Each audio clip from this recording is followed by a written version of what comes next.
Ito, so tignan natin to. Ito yung setup ko guys. Yan.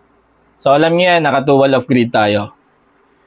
And 434 na guys, no. So pansinin niyo, ayan, may mga chinarge tayo kanina ito. 20 volts battery, nag-charge pa ako ng Razor sa AC. Then may mga power bank na chinarge natin. And nakagamit pa ako ng external charger na dalawa para i-charge yung dating dalawang 12 volts battery.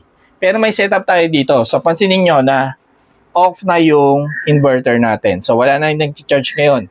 Hindi lang yung inverter ang off, pati yung mga power bank no, na nakasaksakad sa DC USB is off na rin siya. Wala na rin nag-charge ng power bank sa ngayon.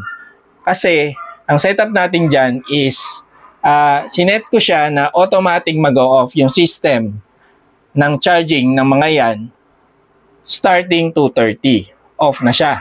So, from 2:30 onwards, so lahat ng masasagap na charge ng ating solar charge controller, ibinibigay na natin yon doon sa ating battery, no? So, pareho sila. Ito rin, yung solar charge controller nito, yung makukuha niya pang charge is ibinibigay ko na lahat doon sa ating 12 volts battery naman. Ganon din dito, SRNE, binibigay niya na lang lahat sa ating 24 volts battery.